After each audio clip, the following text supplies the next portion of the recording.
Welcome back to another episode of the Dripping Creativity Podcast. My name is Chris Corvan. I am your host. Before we get into the episode, I want to give a quick update on the Creative Coffee Cafe community. We just finished voting on the very first writing contest, and the winner of the March 2024 contest is Eva Crow with an amazing prose called Brave. It's fantastic. It's up on the website. Go check it out. Our monthly newsletter just came out on the 15th, which has several updates to newly released things from all of our members. Go and check it out. There has been some amazing stuff released and coming up that you're going to want to check out. Finally, today's episode is sponsored by absolutely no one because it's episode number 2 and that would be crazy. Today we have a special guest joining us, DJ Blokzyl. His journey is filled with twists and turns that have led him to embrace creativity in unexpected ways. Let's dive in and welcome DJ to the show. Thank you very much. Thank you. Excited to be here. Excellent. How has your day been? It's been a day. I had to bring back. We did some filming yesterday for a project, so I had to bring all the equipment back this morning on my own. And then I didn't get much sleep, so I was like, all right. We have a 1 hour class for radio, so our radio is split up into 2 4-hour labs each week, and then one 1 hour lecture. And my lecture just happens to be on a Tuesday, and in the middle of the afternoon, and it's my only class of the day. Oh shit. that's yeah, you know. Yeah, a little stressful altogether. It is what it is. Excellent. All right. Well, let's roll it back before we get to the college shit. Give us a little brief introduction on who you are and what brought you into the writing and voiceover and into the cafe. Well, I'm actually relatively new at all this, just being creative in general. So my name, Daniel Blokzyl. Everyone calls me DJ, pretty much. Like, pretty much the only ones that don't call me DJ are, like, family and a few people that knew me when I was younger, because I didn't really get the nickname DJ till I was in high school. But pretty much everyone after that has called me DJ, and it's kind of ironic now because I'm trying to get into radio, and so I'm at the point now, like, do I go by DJ? Do I go by Daniel? I'm not entirely sure what I'm going to do this Friday. Maybe I'll just come up with just a different name altogether if I actually make it into the professional out there. But as it is, I'm DJ the DJ. Someone said DJ squared would be pretty. That'd be pretty tight.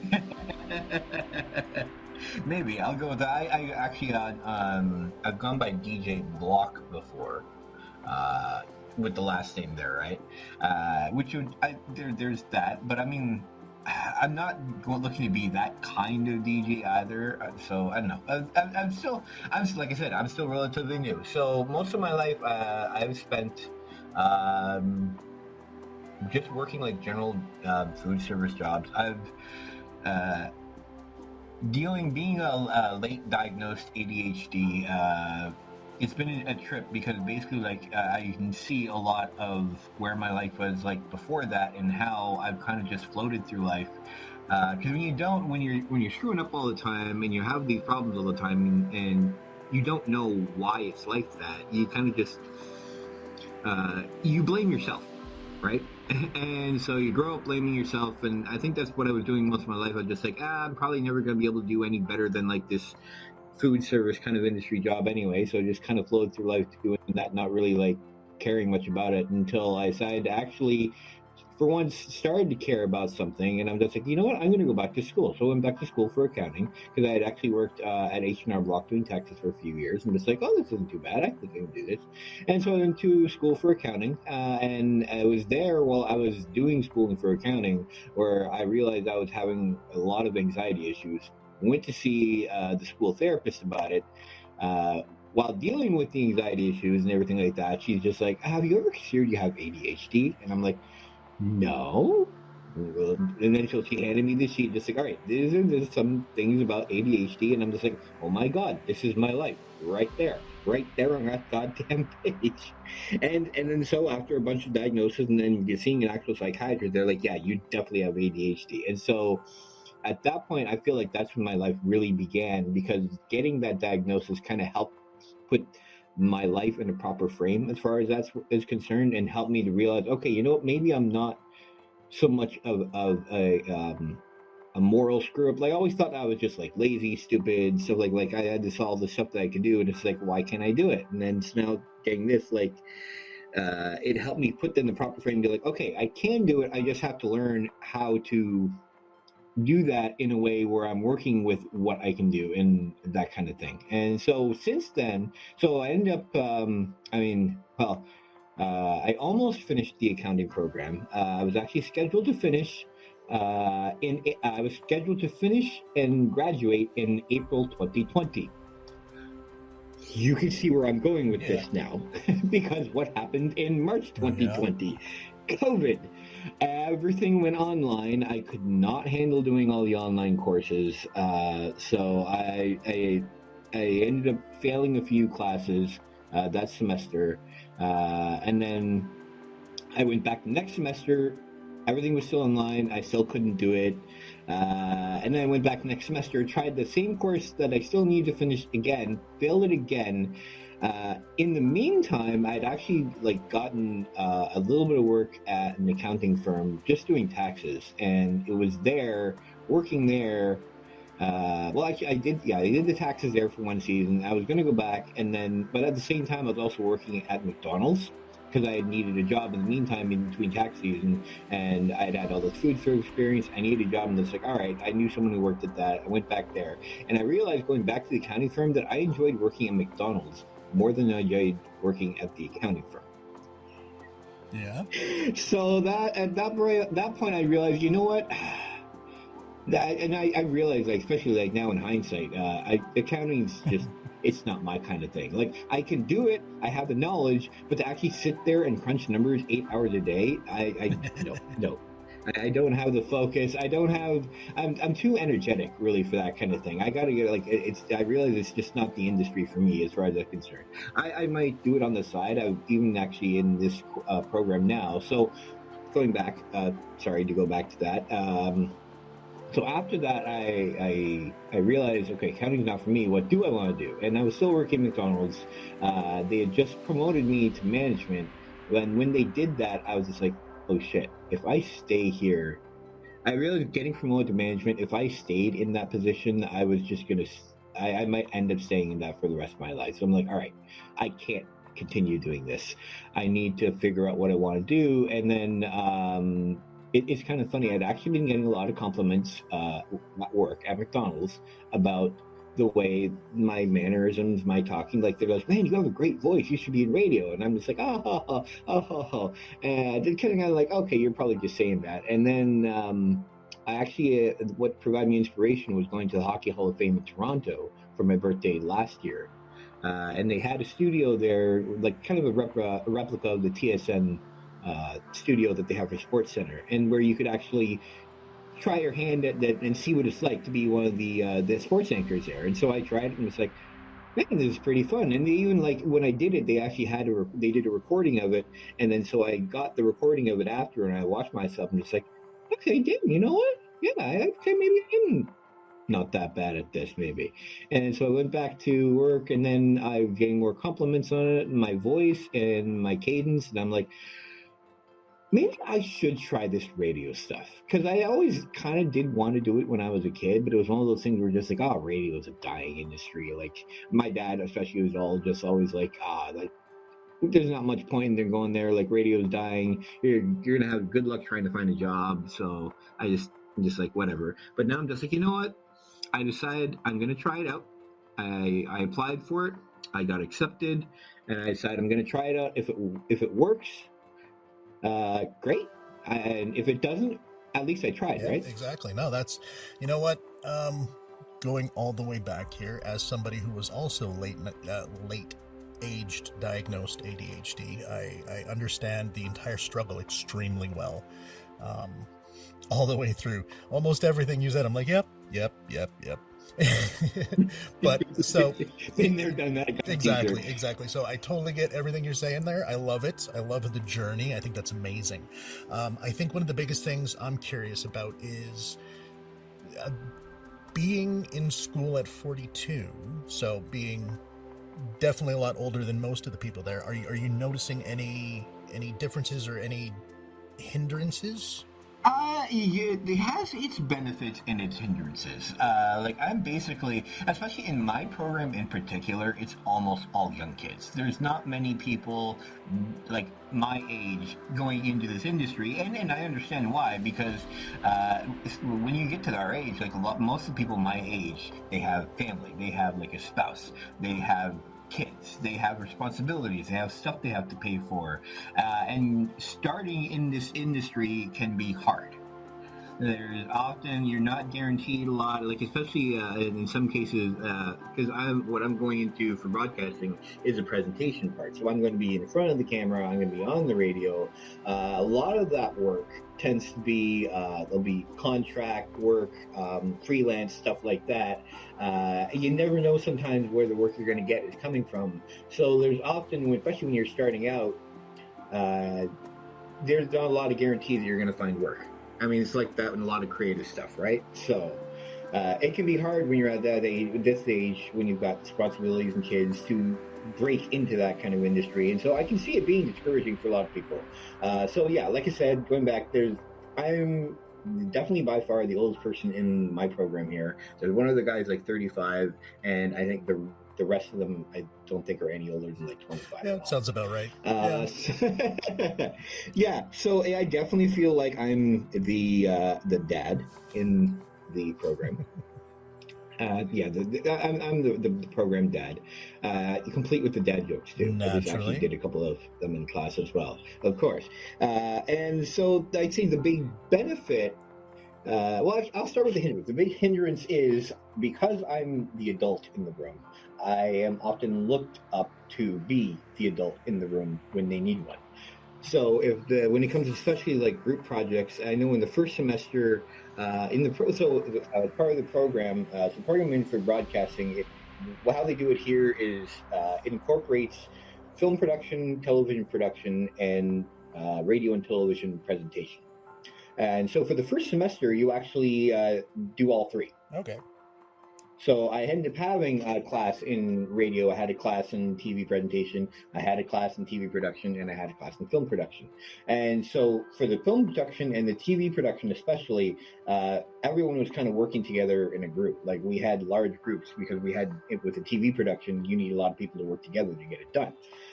So in whenever group I was in, I was always the one that had to make sure that stuff get done because I was just like, oh, he's the old guy. He's going to get stuff done. And of course, I don't know if it's just me or if it's just because I'm an adult, but I care about what I'm doing, and so they're right. If stuff needs to get done, I will be the one that gets stuff done. So that's the hindrance in that part where it kind of feels that everything comes down to me. But there's the benefit there in that because everything comes down to me, I have lots of opportunity to show what I can do. Yeah. And being able to show your work is really important in this kind of industry because a lot of where you get in here is based on word of mouth, based on who you know, based on your contact, based on networking. And I am really bad at networking, so being able to have lots of opportunities to show what I can do, it helps me to do at least some natural networking, in that being able to show what I can do and then having like teachers and the kids and stuff like that be like, oh, hey, he's pretty good at this, will hopefully, in my opinion, as well as me getting some word of mouth around too and doing some natural networking on my own and talking to other people, which I'm trying to work on doing. Hopefully my work that I do can then show and help get the word of mouth around, and then I'll get lots of opportunities that way just by people knowing what I can do and being like, hey, we need this person, we'll get this DJ guy to come in, he's good. Yeah, no, that's perfect. That's the best way to do it. Yeah, it's really just all about that stuff. So then with that comes a lot more of the social media side, which you are very active on threads and things like that. And, you have a lot of people out there that really love you and enjoy interacting with you. I know in the cafe alone, you were one of the first ones to come into the cafe. I'm pretty sure you were one of the first. Okay, I know. Honestly, I'm trying to remember who even invited me. I'm pretty sure it was, but I don't know. Either way, you were one of the first ones, and either way, it's been a blast having you around. I know everyone thank you. everyone loves you. But getting away from that one, let's talk more about your writing and all of that stuff. Like, what type of things do you enjoy writing about, and where is that creative side going? Oh, well, see, just going back to, I am really new at this kind of stuff. In fact, I hadn't really written anything at all. Like, I've had like blogs here and there. Like, I did start a blog a couple of years ago when I started. When I learned about my ADHD diagnosis, I ended up starting a blog, and where I was going to basically like talk about the journey and like some of the stuff that it's been very, very irregularly updated. As all ADHD Which I things mean, are. like, right, yeah. And then I remember when I was like younger in my 20s, I had a live journal that I used to write a lot of stuff in back in the day, and that's basically the extent of my writing. So going into this program, I didn't realize how much writing I was going to get to do. Yeah. In this program. And so in the first semester, actually, like there was a lot because so everything that we had to do on the radio, we had to write ourselves. So I'm just like, oh crap! And so first semester we actually ended up having a class where we were learning how to write for like broadcast. So we it was basically a news writing course. Basically, we were learning how to write the news for the radio and for TV. And which is kind of funny because I remember our professor for that class at the beginning of the class, the course, she's just like, if you love creative writing, you're going to hate this class. Because it's very technical. You have to be very concise because we have to basically take all of the news articles that we're going to be doing and fit them into something that we can read on the air in about 30 seconds. Yep. So you have to, and you know what? So the fun thing with that though is that's where I kind of learned about my gift of writing, because I actually was found myself enjoying doing that course and being able to take all these articles and condense them down to like little 30-second bits based on kind of like the format that we had to do. Kind of like more like technical writing in that, I guess, almost like copywriting in a way, I guess you could say. And so I'm just like, all right, this isn't too bad. But I still wasn't sure about my writing. And I ended up talking with the professor one day, and she told me, hey, actually, because I was asking, we had to make a decision by the end of the first semester whether we wanted to whether we wanted to go into the presentation or whether we wanted to go into the production part of the program. And I had actually been having a lot of fun doing the TV production, and I was actually kind of considering it, even though I came into this program to go into the radio. But I ended up talking with the teacher who was doing that news writing class, because she was actually one of my favorite teachers that semester. And I asked her advice, just like, what do you think I should do? How's my writing? Because I realized writing was going to be an important part of doing presentation. And she's just like, oh, your writing's great. You've got the best mark in the class. I'm like, really? All right. And so that helped me continue on and decide to go, all right, you know what, I'm going to keep going presentation. And I know another thing that helped me encourage me too, one of the other things we had to do in the first semester for the TV production class was we had to we had to create a 10-minute newscast. But basically, we could write it however we want to, but it had to be a certain theme, and then we had to write like all the stuff we were doing in that newscast on our own. So we can make the news however we wanted to. So I know one of the groups ended up doing kindergarten news. Oh yeah. So they were all like news stories that you would have at a kindergarten class and stuff like that. So part of the TV production, so members of the group ended up having to be the quote unquote talent, the people in the front, the anchors basically. So the job of the anchors, of the talent though, was to write the newscast. So I'm like, all right. And it was tough getting going on figuring out what we wanted to do. But once we picked a theme, which we ended up going with a supernatural news. So basically, we went with a theme of like the supernatural stuff, like vampires, werewolves, those kind of traditional kind of supernatural being kind of thing. And once we picked the theme, and once I actually sat down with the other anchor that I was partnered with, and we got writing articles, I was we ended up, and it basically ended up being me. I ended up writing most of it, but we ended up pumping out the 10-minute script in about 2 hours. Oh shit! Nice. And yeah, that was just like it just all of a sudden, as soon as I got the ideas, they just kept flowing. Like our lead story for the newscast was that Dracula had been elected the president of the United States. Oh yeah. Nice. And so we went with those kind of we went with those kind of themes, and I ended up another one of my favorite articles I came up with was one of the fun articles with Tim Hortons was coming out with a new drink that was going to be geared towards the vampire community. It was going to be an iced vodka. Oh, see, that's perfect. I like that. I dig that. So that would help me realize some of the creative writing skills that I would be able to show. And I realized, and then when I showed the script to everyone, it's like, "Man, this is pretty good. It's pretty good." I'm like, "Oh, that's pretty cool." So that helped encourage me. And then this semester has actually been really encouraging for that because we have a screenwriting class this semester. Perfect. Yeah, so we had to come up with, so we had to come up with a script idea for a movie. And then the end of the semester project that I'm currently in the middle of right now, we have to write the opening scene. We have to write the quote unquote the sighting incident scene, basically the scene that kicks off the action. And then we have to write the climax. And it's actually been really fun. I've got a lot of encouragement for my script idea, and so actually to the point where even though we don't have to, I kind of want to end up writing an entire script of what my idea is for that. So honestly, I think that's a fantastic idea to do.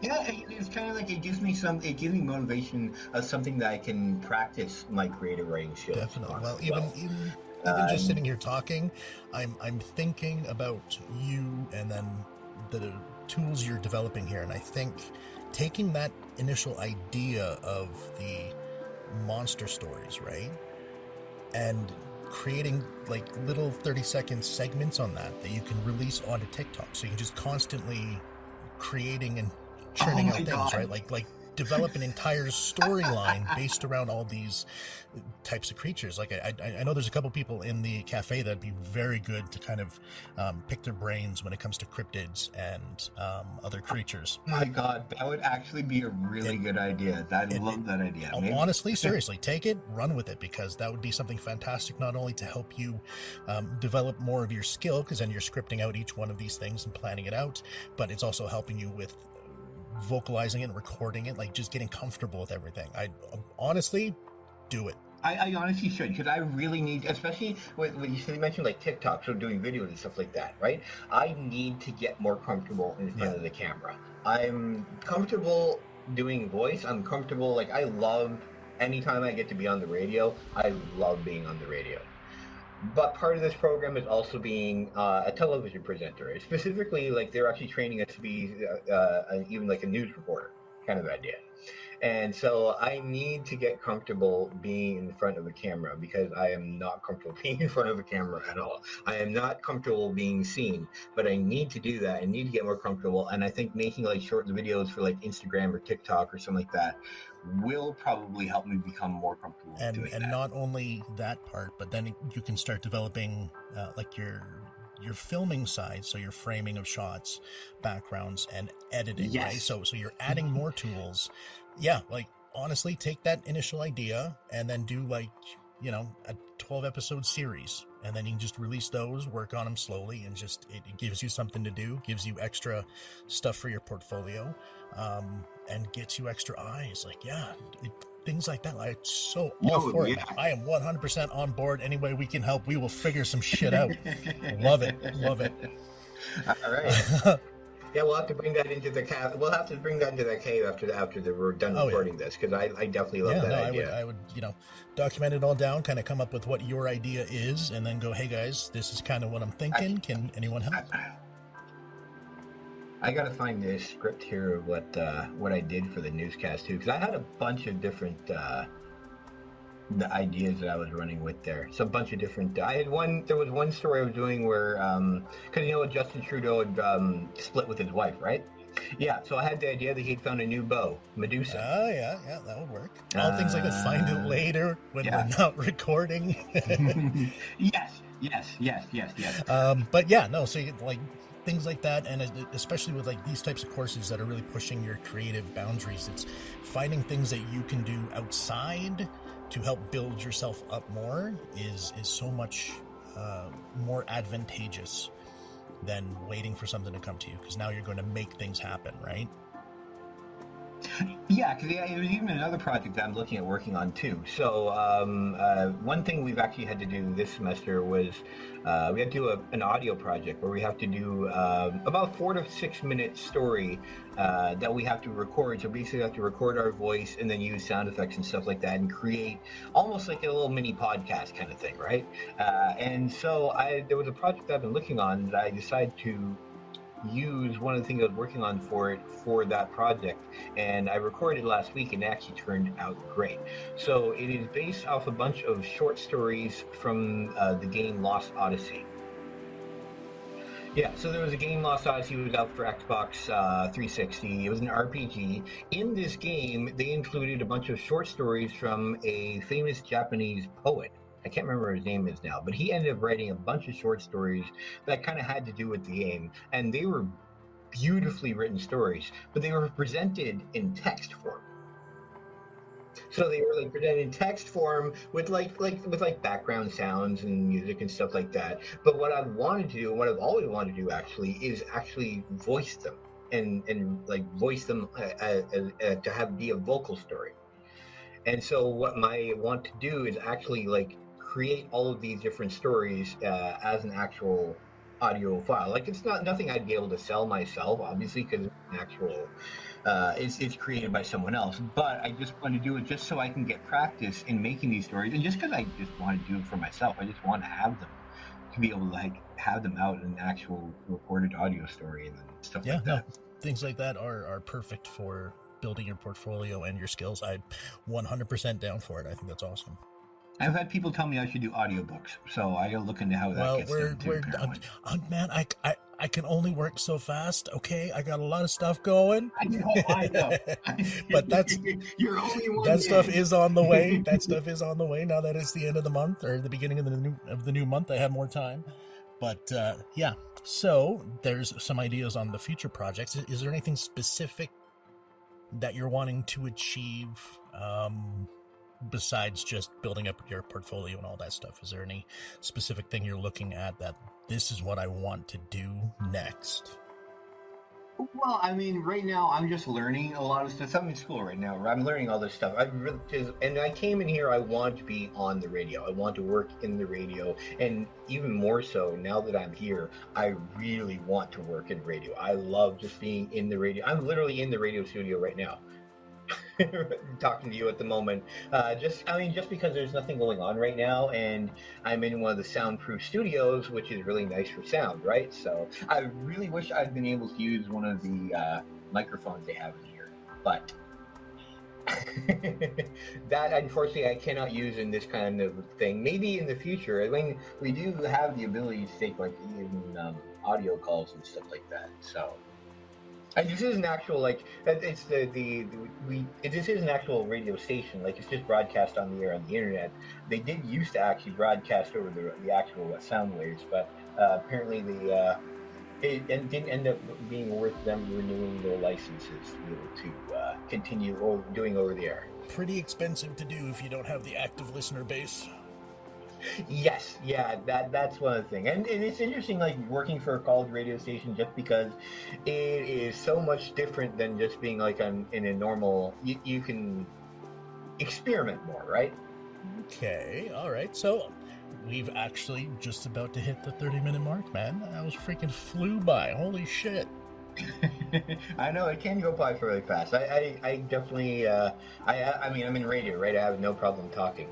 We had to do an open house last weekend for the school, and a bunch of the professors learned how much I can talk when you really get me going. Hey, there's nothing wrong with that at all. So then, in closing, do you have anything specific you want to discuss or mention, or even shout out your social medias, whatever you want, man. The next 2 minutes is yours. I mean, you can find me on Threads. I'm very active on Threads. I'm Croc Monk, no space.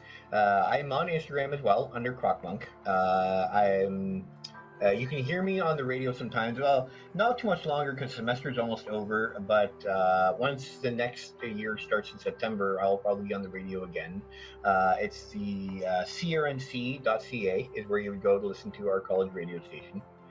I think that's about it as far as that's concerned. Maybe if I do end up making a TikTok, then maybe I'll do that. And if I do, it'll be under some form of Croc Monk. That's basically become my online persona that I've created for myself there.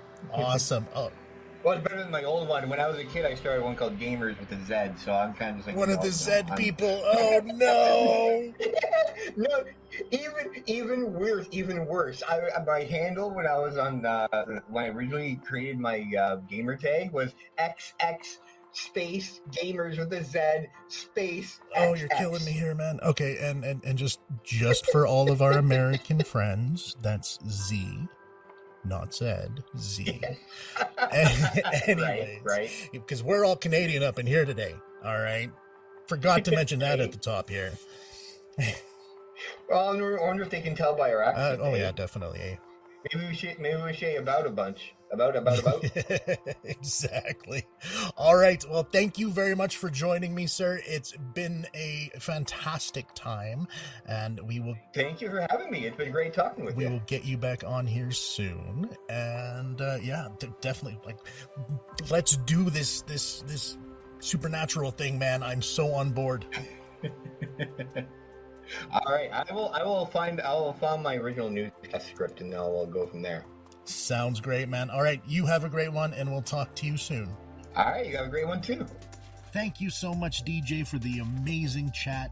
His story reminds us that creativity knows no bounds, and it's never too late to pursue your passions. If you enjoyed today's episode, be sure to subscribe to the Drippin' Creativity Podcast on all your favorite platforms to catch everything that we have coming up. Don't forget to share with your friends, leave us a review, and you can connect with me, Chris Corvan, on Threads and Instagram at Chris of the Void.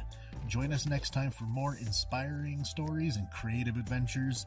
Until then, keep dripping with creativity. See ya!